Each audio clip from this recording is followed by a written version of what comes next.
Welcome, adventurers! I'm Heather Martinson, founder of Celebration Education, where we provide adventure which inspires creativity and leads to possibility. I'm actually out on a road trip right now where I'm in Nevada. On my way home after visiting Sacramento last Wednesday on the 25th, where thousands of homeschoolers converged on Sacramento to fight against the anti-homeschool bill, which in case you don't already know, the bill failed. So we were successful. It was really exciting to be a part of that. And all of you were part of that. It called and made emails. Whatever you did to help fight the bill, it worked. And I'm so glad that it came together and it worked. Although, it's not over. Now we're on the radar of these legislators who they want us. Because we're wonderful people, they want us. And so I'm sure this battle is over, but the war is not won. I'm certain this is going to be an ongoing war. Anyway, so next time you need to be ready because we're going to have to be doing more in the future. Anyway, today I'm going to talk about the adventures we're having this week, some fireworks you can do at home, and I'm going to issue to you a call to adventure challenge. So, I hate this when this happens. Somehow my information got lost. I saved this last night. Okay, bear with me for just a moment while I open up my files so that I can say the right thing. It's got last week's information in here, and I need this week's information. Just a moment.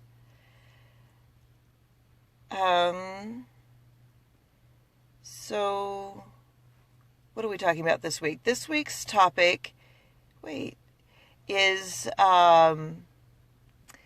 city planning and waterways, right? So let me find the file on that one. So I can tell you what we're actually doing in class this week.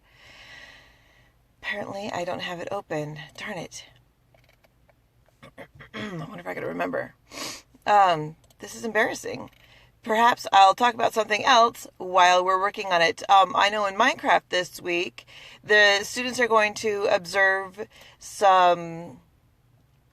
the city that Leonardo da Vinci planned. It's actually 3 levels high with like the important people on the top level and the workers on the next level and then the sewer on the bottom. It was something like that. And boats. It was interesting. He integrated waterways into the plan of his city.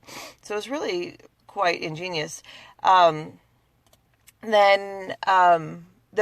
students are going to work together to design their own master plan community, complete with waterways. And then the build challenge is going to be the waterways, because they're going to be putting a government center with business district and entertainment district and houses and parks, and they're all going to work together to plan and build the city in this week's event. Unfortunately, I was unable to come up with a field trip for this week. I reached out to several different, that's next week. This week, what? we don't have anything, any field trips tomorrow. We have, our, teen meetup in Santa Ana tomorrow. And let me see, I'm almost got this open so I can tell you what we're doing in our workshop classes. Here we are. So, the students are working on a cityscape, which is a view of a city that they're going to be creating. And then we're going to talk about some key points about cities and Leonardo da Vinci cities as they build a city of their own. Then for the collaborative work, they're going to be working on scale and looking at a map and figuring out the scale together. They're going to work on the scale of a map.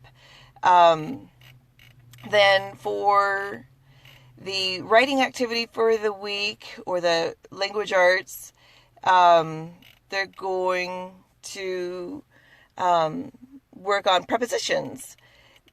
Maps are all about prepositions or city planning. What's next to what and where you're going to put things. So they're working on prepositions. Then for our math and logic activity, the students are going to look at a map of a city and find certain key points like the library, the police department, these types of things, and identify them on a map. And then actually they're going to plot out the quickest route to visit all of these places. So that's their work. Looks like I've got a bad connection. Anyway, then for our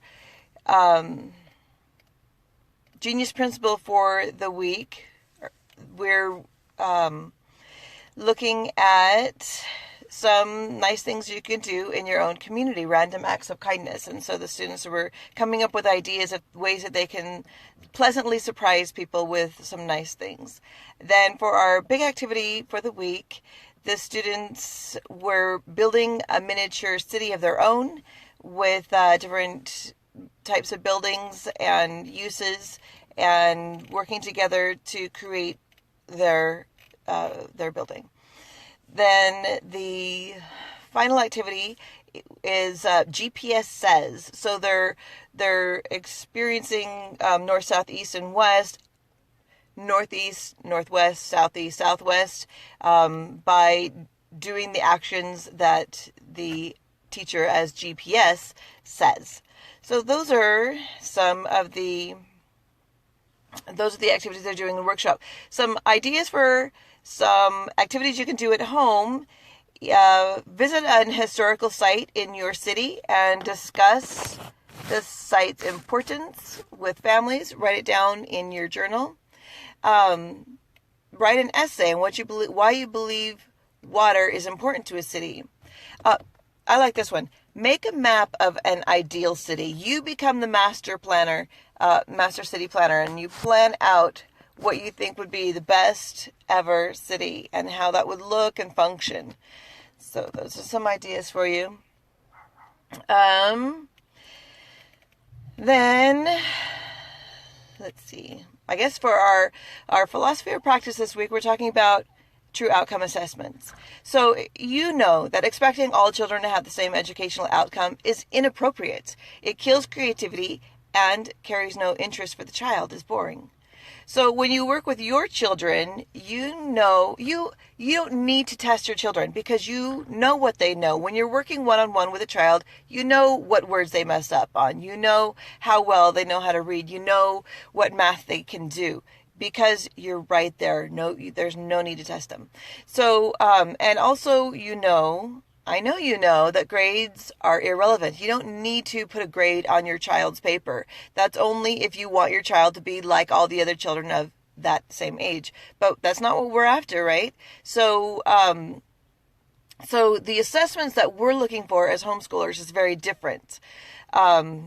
We want our children to have more meaningful experiences than just plain getting a grade. So, we want them to have the learning experiences that mean something to them.